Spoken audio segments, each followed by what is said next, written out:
Tuhan Yesus yang baik, kami mengucap syukur atas kebaikan-Mu dalam hidup kami. Pada saat ini, kami bersyukur Engkau ada memberkati, menyertai hidup kami. Bapa, kami berdoa buat pelajaran kami hari ini. Engkau Tuhan yang memberkati, memampukan kami untuk memahami pelajaran ini. Kami serahkan seluruh hidup kami di dalam nama Tuhan Yesus Kristus. Kami berdoa dan mengucap syukur. Amin. Shalom, pada video kali ini kita akan membahas mata pelajaran pendidikan agama Kristen kelas 8 dari bab 6 mengenai Yesus teladanku. Di dalam kehidupan ini kita sangat membutuhkan sosok teladan. Ya, teladan.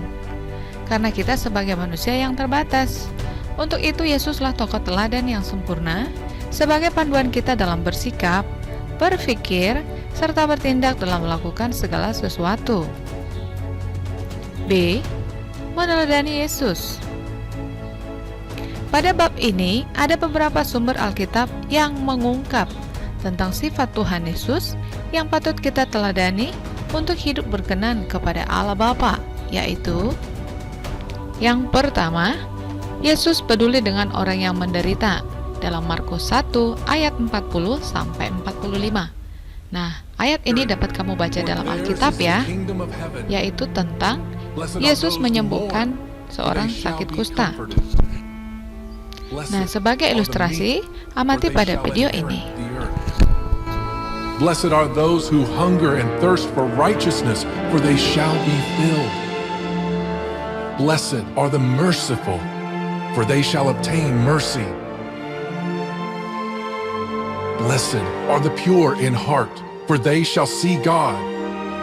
Blessed are the peacemakers, for they shall be called sons of God. No one can serve two masters, for either he will hate the one and love the other, or else he will be loyal to the one and despise the other.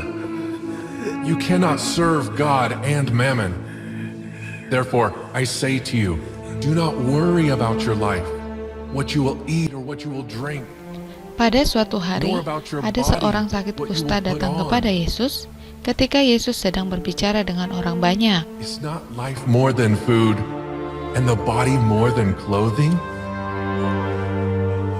Look at the birds of the air, for they neither sow, nor reap, nor gather into barns, yet your heavenly Father feeds them. Are you not of more value than they? Which of you by worrying can add 1 cubit to his stature? So why do you worry about clothing? Consider the lilies of the field, how they grow. They neither toil nor spin. Ia amat menderita, sebab tubuhnya penuh dengan luka-luka yang amat begitu parah. Ia harus menjauhkan diri dari orang banyak, juga keluarganya.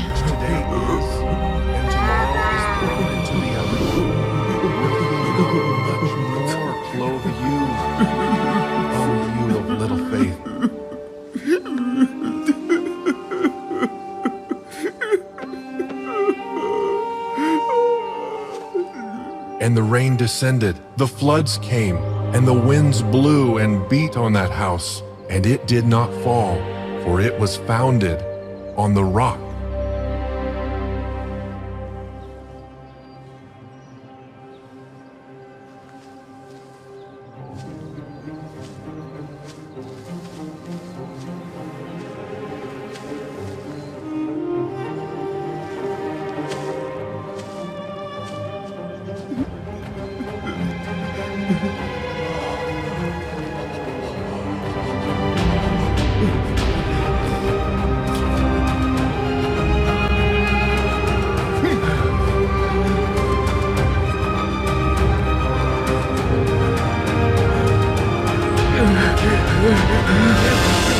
Lord, if you are willing, you can make me clean.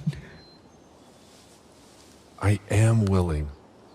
Be cleansed.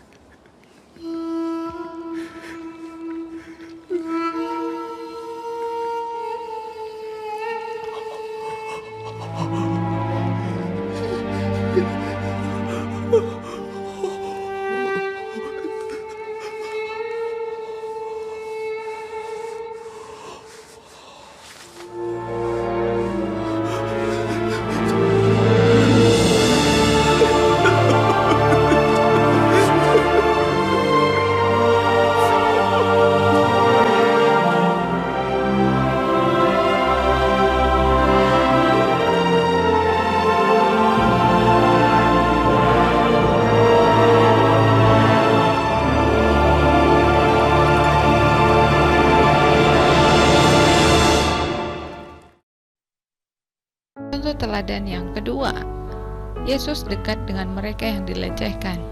Dalam Yohanes 4 ayat 5-30, untuk ayat ini dapat kamu baca di dalam Alkitab, di mana di situ dituliskan yaitu tentang perempuan Samaria yang dijumpai Tuhan Yesus di sumur Yakub di kota Syekar.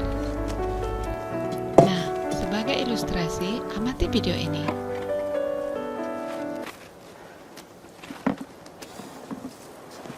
Give me to drink.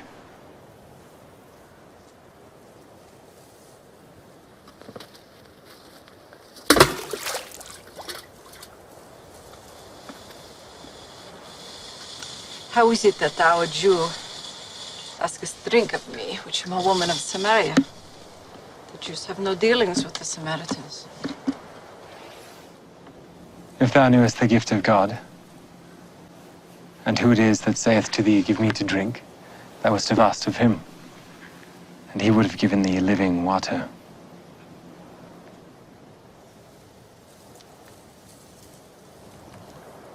Sir, thou hast nothing to draw with. The well is deep. From whence then hast thou this living water? Art thou greater than our father Jacob, who gave us this well, and drank thereof himself, and his children, and his cattle? Whosoever drinketh of this water shall thirst again. But whosoever drinketh of the water that I shall give him shall never thirst. The water that I shall give him shall be in him a well of water springing up into everlasting life.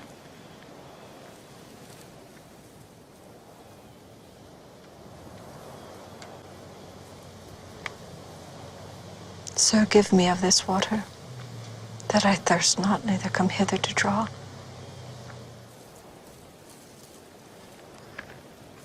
Go, call thy husband, and come hither. I have no husband. Thou hast well said, I have no husband. For thou hast had 5 husbands, and he whom thou now hast is not thy husband. In that saidst thou truly. Sir, I perceive that thou art a prophet.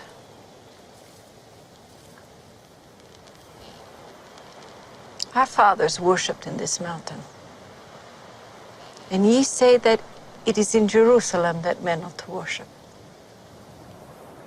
Woman, believe me, the hour cometh when ye shall neither in this mountain, nor yet at Jerusalem worship the Father.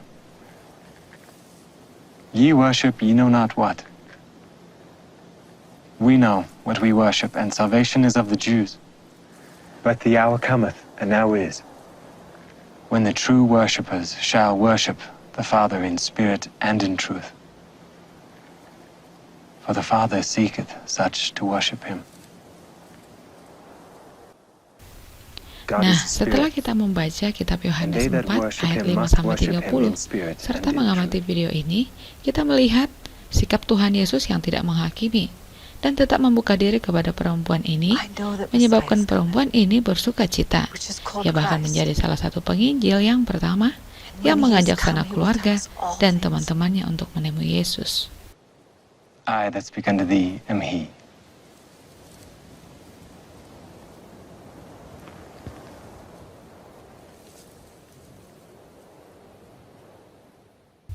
Teladan dari Yesus yang ketiga, Yesus membenci ketidakadilan. Matius 21 ayat 12-13. Pada hari Paskah, Yesus pergi ke Bait Suci di Yerusalem. Dia sangat terkejut karena di sana ia menyaksikan pemandangan yang sungguh tidak layak bagi sebuah bait suci. Ia melihat ada banyak pedagang binatang kurban dan penukar uang di sana. Orang Yahudi pergi ke Bait Suci pada saat masa Paskah untuk membawa kurban Paskah, dan mereka wajib ke Bait Suci setiap tahunnya untuk mempersembahkan kurban. Banyak mereka datang dari tempat yang jauh. Mereka akan membawa-bawa sapi, lembu, kambing, burung merpati, dan lain sebagainya untuk dijadikan kurban Paskah. Ternak yang akan dijadikan kurban Paskah haruslah sempurna, tidak boleh bercacat. Bila ternak yang mengalami cacat dalam perjalanan, tentu usaha membawanya menjadi sia-sia. Pihak bait suci berbaik hati, mereka menyediakan para pedagang dengan berbagai jenis hewannya masing-masing, sesuai dengan tingkat kemampuan mereka. Namun sudah tentu harganya menjadi mahal, itulah salah satu yang menyebabkan Yesus menjadi marah. Selain itu, yang membuat Yesus marah adalah adanya praktik memberikan persembahan di bait suci. Karena tanah bait suci itu kudus, maka uang Romawi yang berlaku di seluruh tanah jajahan pemerintahan Roma tidak berlaku di bait suci. Mereka harus menggunakan uang yang khusus dibuat untuk bait suci. Karena hal tersebut, para penukar uang akan menggunakan nilai tukar yang mahal untuk mereka yang datang beribadah di bait suci. Hal-hal inilah yang membuat Yesus marah. Yesus murka menyaksikan bagaimana para peziarah dan orang-orang yang ingin membawa korban beras habis-habisan. Karena itulah Tuhan Yesus menjadi marah dan berkata, "Ada tertulis, rumahku akan disebut rumah doa, tetapi kamu menjadikannya sarang penyamun." Teladan dari Yesus yang keempat, Yesus membenci kemunafikan. Matius 7 ayat 3-5. Tuhan Yesus membenci kemunafikan atau kepura-puraan. Di masa Tuhan Yesus, orang-orang Farisi suka sekali mengamati praktik keagamaan orang banyak. Mereka suka membanding-bandingkan kehidupan keagamaan orang lain dengan praktik mereka sendiri. Orang Farisi berpuasa pada hari Senin dan Kamis. Doa yang diucapkan orang Farisi seperti yang digambarkan oleh Tuhan Yesus dalam Lukas 18 ayat 11-12. Kaum Farisi meyakini bahwa ketaatan kepada peraturan-peraturan keagamaan sangatlah penting. Pada waktu itu, banyak orang Yahudi yakin bahwa ketidaktaatan dan pelanggaran-pelanggaran Taurat telah menyebabkan nenek moyang mereka dibuang ke Babel oleh Allah. Karena itulah mereka berusaha taat kepada Taurat. Orang-orang Farisi suka mengamati orang-orang yang melanggar hukum Taurat untuk menegur mereka. Kepada orang-orang inilah Yesus berkata, "Mengapakah engkau melihat selumbar di mata saudaramu, sedangkan balok di matamu tidak engkau ketahui? Bagaimanakah engkau dapat berkata kepada saudaramu, biarlah aku mengeluarkan selumbar itu dari matamu, padahal ada balok di matamu? Hai orang munafik, keluarkanlah dahulu balok di matamu. Maka engkau akan melihat dengan jelas untuk mengeluarkan selumbar itu dari mata saudaramu." Dalam Matius 7 ayat 3-5.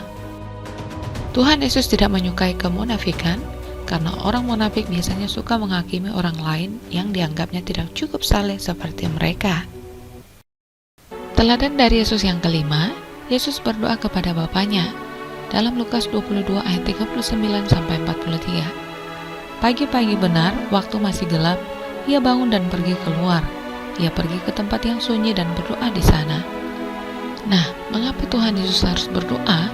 Tuhan Yesus tampaknya memahami pentingnya menjalin hubungan yang akrab dengan Bapanya, supaya ia tetap berada dalam jalan yang benar sesuai dengan kehendak Bapanya. Demikian rangkaian penjelasan materi ini, semoga bermanfaat ya.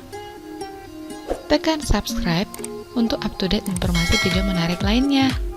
Tuhan Yesus memberkati.